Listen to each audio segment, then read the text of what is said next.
Hi friends, Mukhtar Joshi. या व्हिडिओमध्ये आपण इंग्लिश ग्रामरवर आधारित 25 प्रिव्हियस इयर क्वेश्चन पाहणार आहोत. आणि हे सगळे प्रश्न अंगणवाडी पर्यवेक्षिका, जिल्हा न्यायालय, कामगार विभाग, चौकीदार, तलाठी, नगर परिषद या सगळ्या परीक्षांसाठी महत्त्वाचे आहेत. आणि हे 25 प्रश्न वेगवेगळ्या परीक्षांना ॲक्च्युअलमध्ये विचारलेले आहेत. असेच प्रश्न तुम्हाला आगामी परीक्षांमध्ये सुद्धा विचारले जातील. अतिशय महत्त्वाचे असे प्रश्न आहेत. हे व्हिडिओ शेवटपर्यंत पहा. या व्हिडिओला सर्वांनी लाईक करा, शेअर करा आणि विठ्ठल जोशी जे आपले यूट्यूब चॅनल आहे ते सबस्क्राईब करा. तसंच जर तुम्हाला अंगणवाडी पर्यवेक्षिकेचं ई बुक घ्यायचं असेल तर प्ले स्टोअरवरून विठ्ठल जोशी ॲप डाउनलोड करा आणि अंगणवाडी पर्यवेक्षिका ई बुक विकत घ्या. याच्यामध्ये फक्त 200+ GSTमध्ये तुम्हाला हे ई बुक मिळणार आहे. आणि अंगणवाडी पर्यवेक्षिकेचा जो काही अभ्यासक्रम आहे तो संपूर्ण तुमचा यामधनं कव्हर होणार आहे. आणि लवकरच अंगणवाडी पर्यवेक्षिकेचा रेकॉर्डेड व्हिडिओ कोर्स सुद्धा लॉन्च होणार आहे. त्याची फी 500+ GST असणार आहे. चला तर मग आता पहिला प्रश्न आपण पाहूयात. पहिला जो प्रश्न आहे ना तो आहे एरर स्पॉटिंग याच्यावर आधारित हा प्रश्न आहे. पहा प्रश्न काय ते पहा. The trajectory of the economic recovery suggest that the GDP might grew by 8% in the consecutive fiscal year, no error. आता या ठिकाणी लक्षात ठेवा, आपल्याला 18 प्रश्न वाचत बसायचं नसतं परीक्षेमध्ये, फक्त नजर फिरवायची असते. इथे ना माईट हा शब्द आहे. पहा माईट. आता माईट हा जो शब्द आहे ना हा मॉडल ऑक्झिलरी आहे. पहा आणि मग मॉडल ऑक्झिलरी म्हणजे मे, मस्ट, माईट, कॅन, कुड असे जे मॉडल ऑक्झिलरी आहेत त्यांच्यानंतर नेहमी क्रियापदाचं पहिलं रूप वापरायचं असतं. मग आता ड्रू, GREW ड्रू हे जे आहे ना हे कसं आहे, क्रियापदाचं दुसरं रूप आहे. मग क्रियापदाचं पहिलं रूप काय येतं, तर पहिलं रूप येतं GROW ग्रो. मग आता या ठिकाणी ड्रूच्या ऐवजी काय पाहिजे होतं, GROW पाहिजे होतं. म्हणजे बी हे काय आहे, चुकीचं आहे. आणि काय चूक आहे ते सुद्धा मी तुम्हाला लॉजिक सह सांगितलेलं आहे. तर मॉडल ऑक्झिलरी याच्यावर आधारित हा प्रश्न होता. पुढे पहा, सेंटेन्स इम्प्रूव्हमेंट म्हणजे आपल्याला वाक्यामध्ये जर चुकीचा भाग असेल तर त्यामध्ये इम्प्रूव्हमेंट करायची आहे. म्हणजे तो चुकीचा भाग काढून जो योग्य भाग आहे तो सांगायचा आहे आपल्याला. आणि वाक्य काय आहे, hardly had the chairman stood up to the address the board than the डिस. आता इथं पहा, पुढे वाचायची पण गरज नाही. जर वाक्याची सुरुवात हार्डली हॅडने झालेली असेल तर दुसरं जे वाक्य असतं म्हणजे 2 वाक्य जोडण्यासाठी द्यान येत नाही. तर 2 वाक्य जोडण्यासाठी काय येतं, व्हेन येतं. हे कायम लक्षात ठेवायचं. हार्डली व्हेन म्हणजे वाक्याच्या सुरुवातीला हार्डली हॅड असेल तर 2 वाक्य जोडण्यासाठी व्हेन वापरायचं. स्केअर्सली हॅड जरी वाक्याच्या सुरुवातीला असेल तरी 2 वाक्य जोडण्यासाठी नेहमी व्हेन वापरतात. आणि जर वाक्याच्या सुरुवातीला नो सूनर असेल तर 2 वाक्य जोडण्यासाठी द्यान वापरतात. हे लक्षात ठेवा तुम्ही. मग आता व्हेननं सुरू होणारे इथं 1 नंबरला देन दिलं हे चुकीचं आहे. व्हेननं सुरू होणारं 2 नंबर आहे आणि 3 नंबर आहे. म्हणजे 2 किंवा 3 यापैकीच कोणतं तरी उत्तर आहे. पण एक लक्षात ठेवायचं, व्हेनच्या वाक्याचा काळ हा नेहमी सिंपल पास्ट टेन्स असतो. या ठिकाणी स्टार्ट हे पहिलं रूप दिले म्हणजे हे सिंपल प्रेझेंट टेन्स झालं, हे येणार नाही. आपल्याला सिंपल पास्ट टेन्स पाहिजे म्हणजे क्रियापदाचं दुसरं रूप पाहिजे म्हणजे 3 नंबरचे त्याचं उत्तर आहे. क्लिअर झालंय सर्वांचं. चला तिसरा प्रश्न पाहूयात आणि व्हिडिओला सर्वांनी लाईक करा बरं. खूप छान पद्धतीनं मी तुम्हाला एक्सप्लेन करत आहे. आणि प्रश्नांची क्वालिटी पहा तुम्ही, कसली क्वालिटी आहे प्रश्नांची. चला पुढचा प्रश्न आहे आता, फिल इन द ब्लँक म्हणजे आपल्याला रिकाम्या जागा भरायच्या आहेत. आणि रिकाम्या जागामध्ये काय दिलेलं आहे आपल्याला, the enforcement agency noted that the company's financial record were completely. म्हणजे ज्या एन्फोर्समेंट एजन्सी आहेत म्हणजे आपल्याकडे ईडी वगैरे आहे की नाही, त्या एन्फोर्समेंट एजन्सी आहे.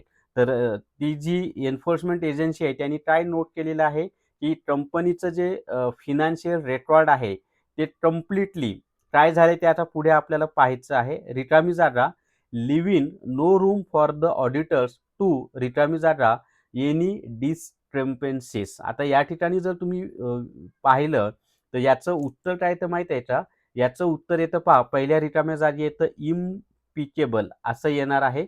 आणि दुसऱ्या रिकाम्या जागी येतं डिटेक्ट म्हणजे ऑडिटर्स टू डिटेक्ट एनी डिस्क्रिपन्सीज. तर आता या ठिकाणी इम्पिकेबल म्हणजे काय माहित आहे का, तर इम्पिकेबल या शब्दाचा जो अर्थ होतो म्हणजे त्याचा अर्थ होतो पहा, if the records are impeccable म्हणजे फ्लॉलेस असतील तर it makes sense that the auditors do not detect any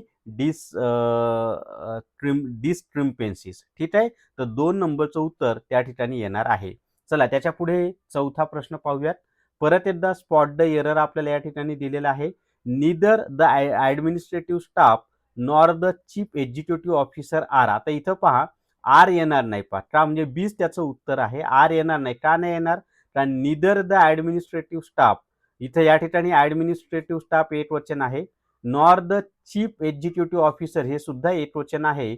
मग 2 एकवचनी नाऊन जर निदर नॉरने जोडलेले असतील तर त्या ठिकाणी इज म्हणजे एकवचनी टू बीचं रूप वापरावं लागतं. पण इथं आर वापरले तर आरच्या ऐवजी काय पाहिजे त्या ठिकाणी? इज पाहिजे. तर 2 नंबरचे त्याचं उत्तर आहे. आरच्या ऐवजी काय पाहिजे होतं? इज त्या ठिकाणी पाहिजे होतं. चला आता क्लोज टेस्टवर आपण 5वा प्रश्न पाहूयात. प्रश्न आहे पहा, the sudden surge in global crude oil prices has. आता या ठिकाणी पहा की जर म्हणजे जागतिक म्हणजे कच्च्या तेलाच्या ज्या किमती आहेत त्या जागतिक स्तरावर जर अचानक वाढ झाली तर प्राइसेसचं काय होणार आहे? तर त्या ठिकाणी काय होणार आहे माहिती आहे का? तर एक्झासर्बेटेड असं त्याचं उत्तर येणार आहे. आणि त्याचा अर्थ असा होतो, एक्झासर्बेटेड म्हणजे मेक अ प्रॉब्लेम म्हणजे काय? काहीतरी प्रॉब्लेम तयार करणे किंवा अ बॅड सिच्युएशन वर्ज म्हणजे जी वाईट परिस्थिती आहे ती अजूनच वाईट होणे असा त्याचा अर्थ होतो. मग जर आपलं जे क्रूड ऑइल असतं, खनिज तेलाच्या किमती वाढल्या की परिस्थिती कशी होती? सगळ्यांची वाईट होती की नाही? सध्या आपण अनुभव घेत आहोत अमेरिका इराण युद्धामुळे. तर 2 नंबरचं त्याचं उत्तर येणार आहे. चला त्याच्या पुढे सेंटेन्स इम्प्रूव्हमेंट करायचे आपल्याला.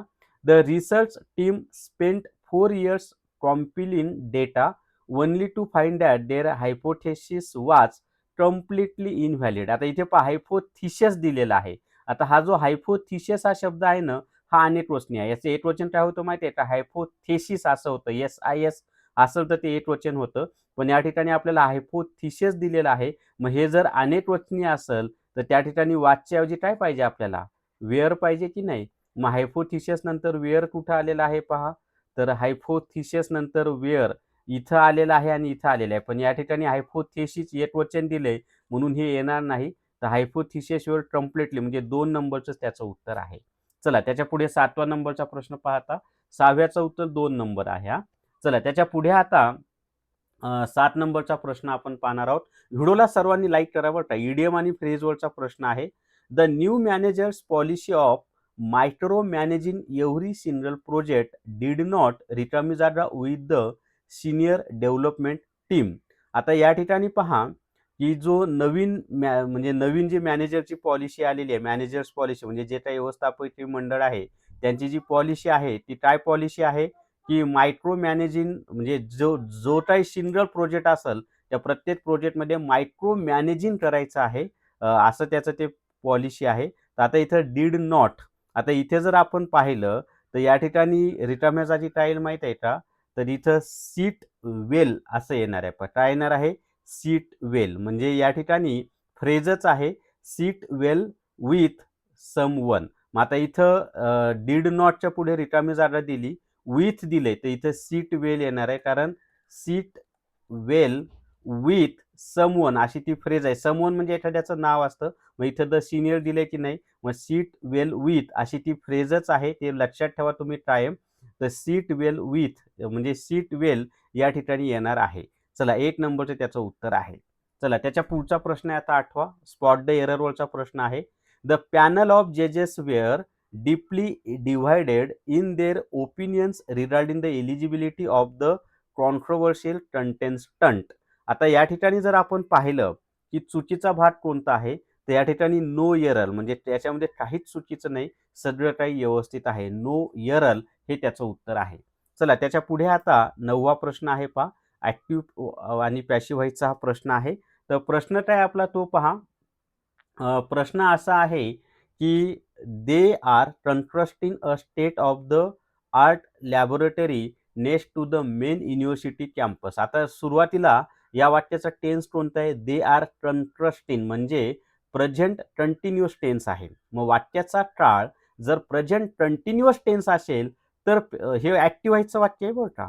कारण का तर इथं दे हा सब्जेक्ट आहे, नंतर टू बीचं रूप आहे, नंतर क्रियापद दिलेलं आहे म्हणजे ॲक्टिव्ह व्हायचं वाक्य आहे. मग ॲक्टिव्ह व्हायचं वाक्य जर चालू काळाचं असेल म्हणजे चालू वर्तमान काळ म्हणजे प्रेझेंट कंटिन्युअस टेन्स किंवा पास्ट कंटिन्युअस टेन्स किंवा फ्युचर कंटिन्युअस टेन्स, तर पॅसिव्ह व्हायच्या वाक्यामध्ये टू बीच्या रूपानंतर पॅसिव्ह व्हायच्या वाक्यामध्ये 1 मिनिट हां.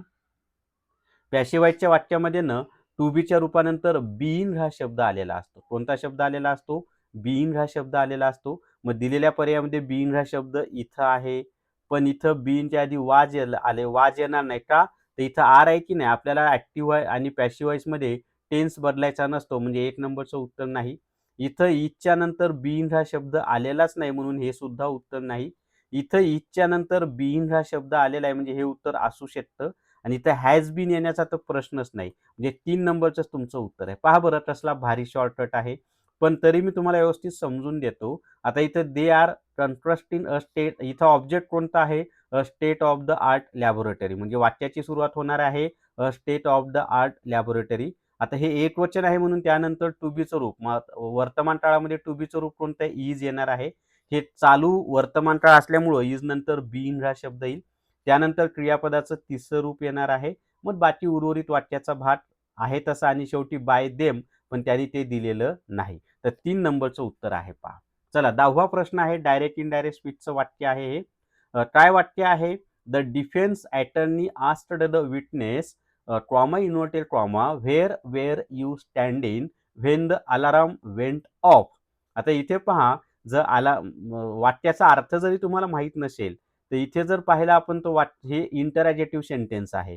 मग इंटरॅजेटिव्ह सेंटेन्समध्ये जर कॉमा इन्व्हर्टेड कॉमामधील वाक्याची सुरुवात डब्ल्यू-एस शब्दाने झालेली असेल, तर तोच डब्ल्यू-एस शब्द काय घ्यायचा असतो?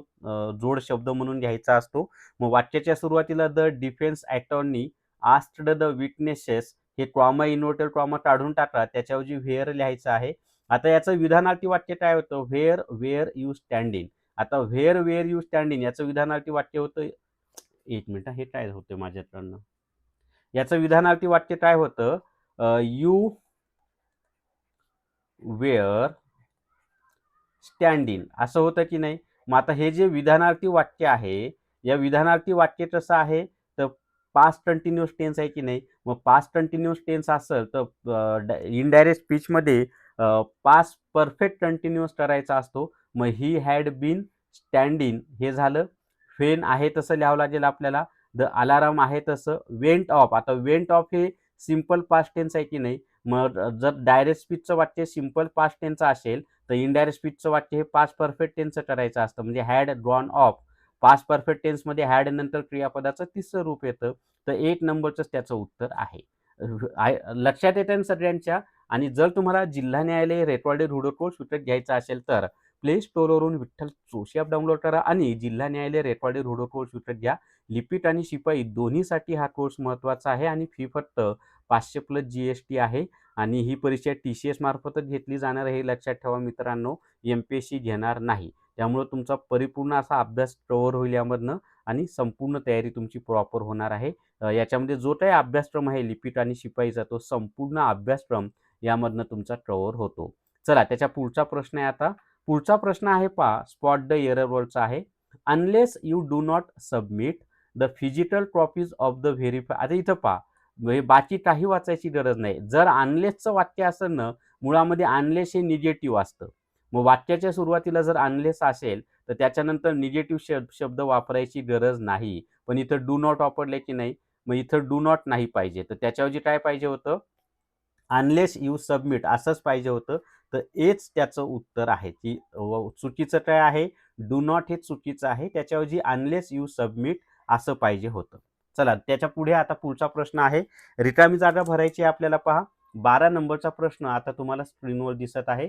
व्हिडिओला सर्वांनी लाईक करा बरं का. कमीत कमी 500 लाईक आले पाहिजे. आता पुढचा प्रश्न असा आहे.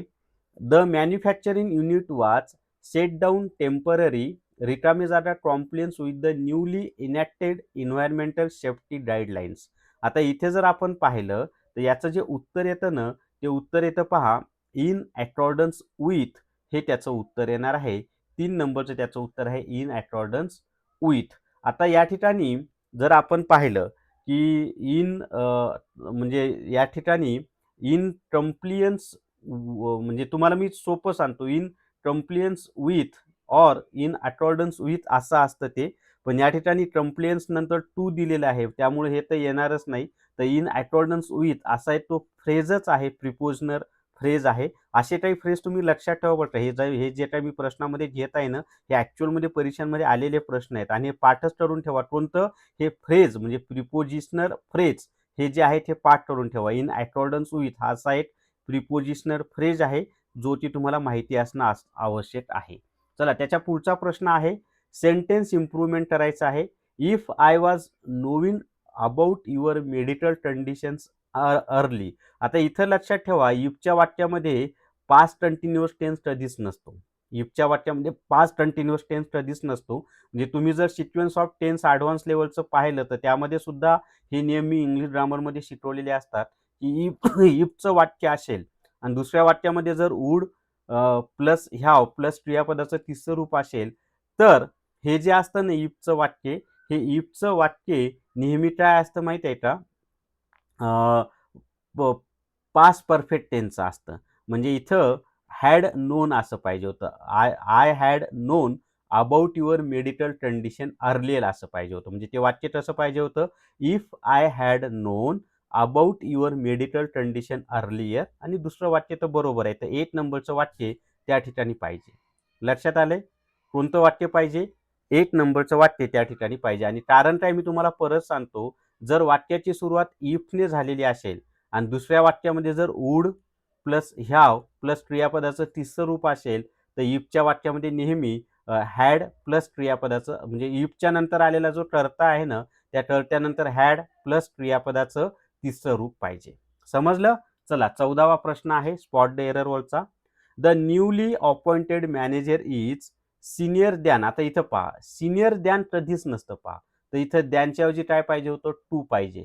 म्हणजे हे डिग्रीवरचं आधारित आहे आणि हे कायम लक्षात ठेवा. अजून कोणकोणते शब्द आहेत असे माहिती आहे का?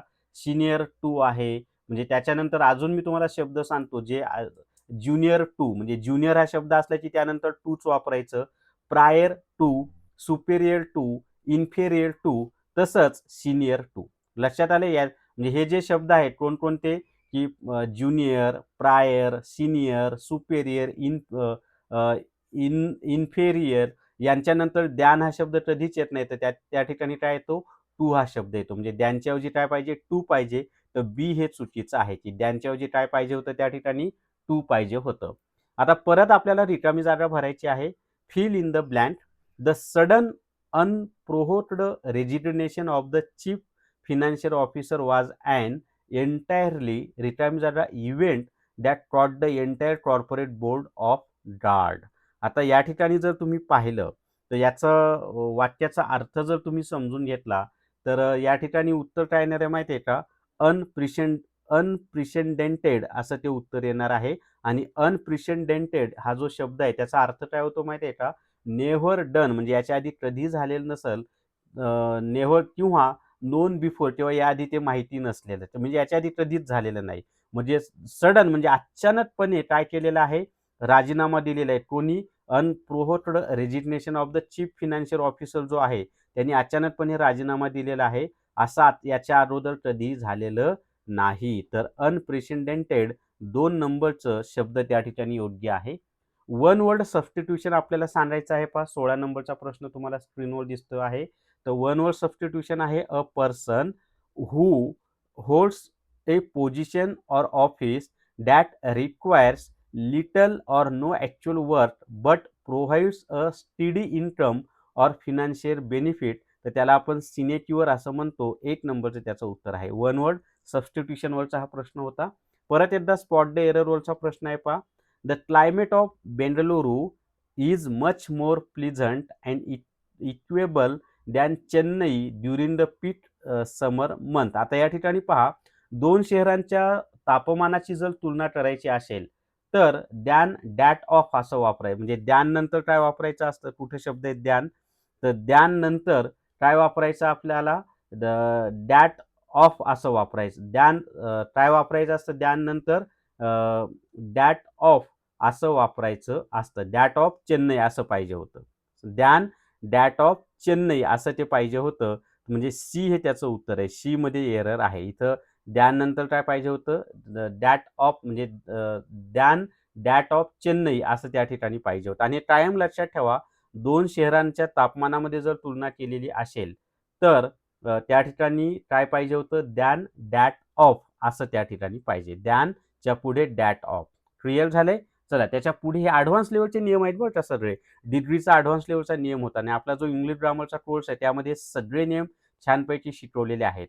आता परत एकदा आपल्याला सेंटेन्स इम्प्रूव्हमेंट करायचं आहे पहा. मग त्याच्यामध्ये पाहूयात काय येते ते.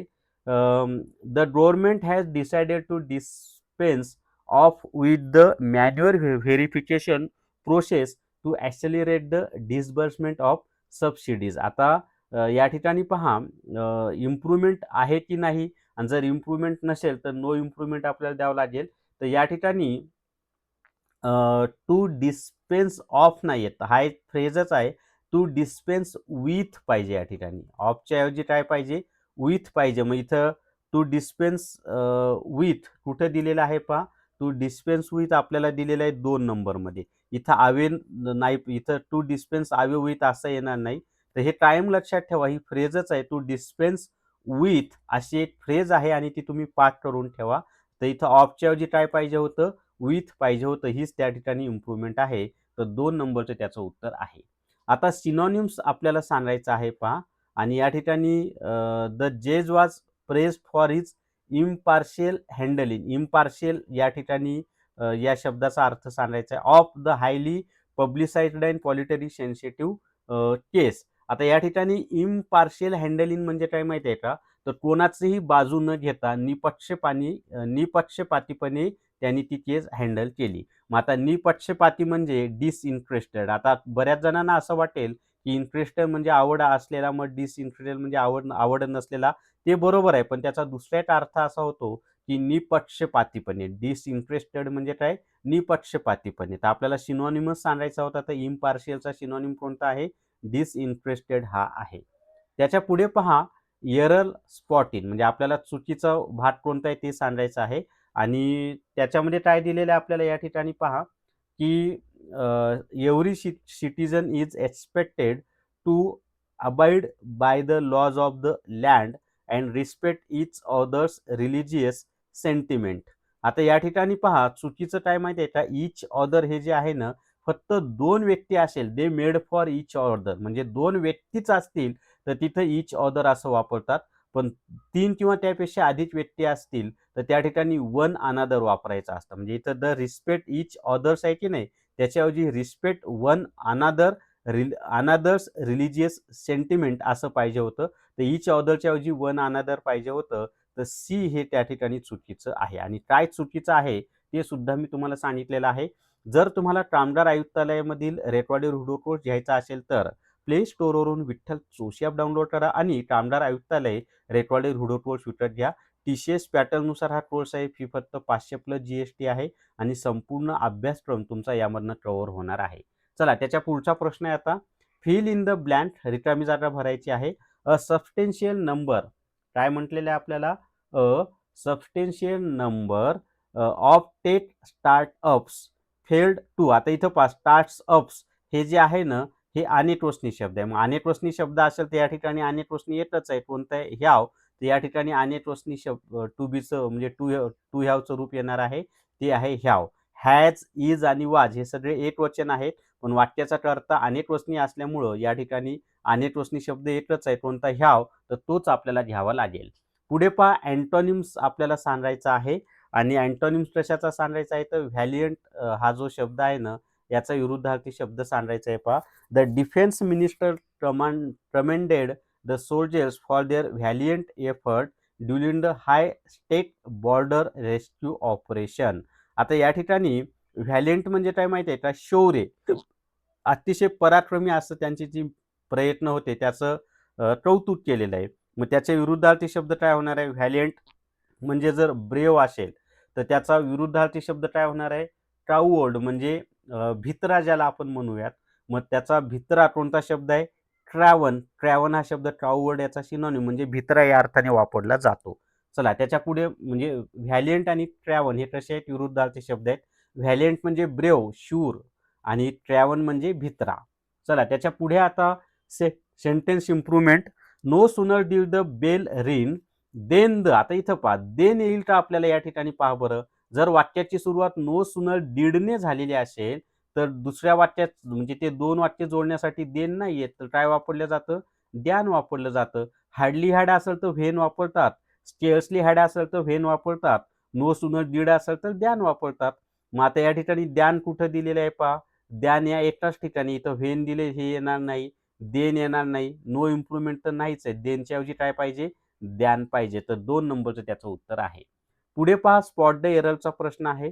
The property was divided equally between the 5 brothers as per the terms of their late father's will. म्हणजे त्यांचे जे वडील एक्सपायर झालेले आहेत त्यांच्या इच्छेनुसार प्रॉपर्टी 5 भावांमध्ये समान प्रमाणात वाटण्यात आलेली आहे.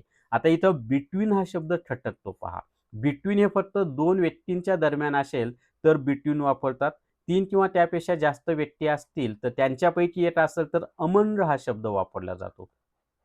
फ्रेजमध्ये येतं हे सगळं. तर बिटवीनच्या ऐवजी कोणता शब्द पाहिजे होता, अमंग पाहिजे होता. तर बी हे त्या ठिकाणी चुकीचं आहे. समजले? दोन व्यक्ती असतील तर बिटवीन, 2 भाऊ असते तर बिटवीन आलं असतं. पण इथं किती भाऊ आहेत, 5 आहेत की नाही, म्हणजे 3 किंवा त्यापेक्षा जास्त आहेत, म्हणून या ठिकाणी बिटवीनच्या ऐवजी काय पाहिजे होतं, अमंग हा शब्द त्या ठिकाणी पाहिजे होता. चला त्याच्या पुढे आता 25 नंबरचा प्रश्न आपण पाहूयात. प्रश्न आहे पहा 25 नंबरचा. The judicial committee is looking forward to. आता हा प्रश्न इतका फसवा आहे ना, बऱ्याच जणांना असं वाटतं की टू नंतर क्रियापदाचं पहिलं रूप येतं आणि नो डाऊट टू नंतर नेहमी क्रियापदाचं पहिलं रूपच येतं आणि मग हिअर हा उत्तर देऊन टाकतात. पण इथं आपल्याला ना फसवा प्रश्न आहे. कसा फसवा प्रश्न आहे माहिती आहे का? तर काही फ्रेज आहेत लक्षात ठेवा.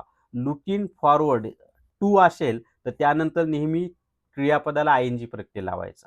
म्हणजे जिरंड वापरायचे. तर या ठिकाणी हिअर इन येईल. मी तुम्हाला असे काही अजून फ्रेज सांगतो ज्यांच्यानंतर तुम्हाला क्रियापदाला आयएनजी प्रत्यय लावायचा आहे. त्याच्यामध्ये लुकिंग फॉरवर्ड टू नंतर नेहमी क्रियापदाला आयएनजी प्रत्यय लावायचा आहे. त्याच्यानंतर विथ व्ह्यू टू हे शब्द लिहून घ्या वाटल्यास तुम्ही. With view to, VIW view to, त्याच्यानंतर नेहमी क्रियापदाला आयएनजी प्रत्यय लावायचा आहे. युज्ड टू अँड द, म्हणजे या शब्दात म्हणजे इथं जे मी तुम्हाला आता फ्रेज सांगितल्या ना, या फ्रेज नंतर टू नंतर नेहमी काय लावायचे, क्रियापदाला आयएनजी. लुकिंग फॉरवर्ड टू, त्याच्यानंतर अजून काय सांगितलंय, विथ व्ह्यू टू. क्लिअर झाले सर्वांचं, आणि युज्ड टू. तर हे सर्वांनी लक्षात ठेवा. आणि जर तुम्हाला माझ्याकडून इंग्लिश ग्रामर शिकायचं असेल तर प्ले स्टोअरवरून विठ्ठल जोशी ॲप डाउनलोड करा आणि इंग्लिश ग्रामर रेकॉर्डेड रोडो कोर्स विकत घ्या. याची मूळ फी ₹600 आहे, पण पुढील 3 दिवसासाठी याची फी ₹300 आहे. तर तुम्हाला घ्यायचा असेल तर घेऊ शकता. संपूर्ण सिलेबस यामधनं इंग्लिश ग्रामरचा कव्हर होतो आणि कोणतीही परीक्षा असो. आता याच्यातले जे ॲडव्हान्स लेव्हलचे नियमावरचे जे सगळे प्रश्न होते, हे सगळे नियम यामध्ये मी व्यवस्थित शिकवलेले आहेत. त्यामुळे तुम्हाला परीक्षेला डेफिनेटली फायदा होईल. तर या व्हिडिओमध्ये एवढीच माहिती आवडला. सर्वांनी लाईक करा, शेअर करा आणि विठ्ठल जोशी जे आपलं यूट्यूब चॅनल आहे ते सबस्क्राईब करा. थांबूयात. धन्यवाद.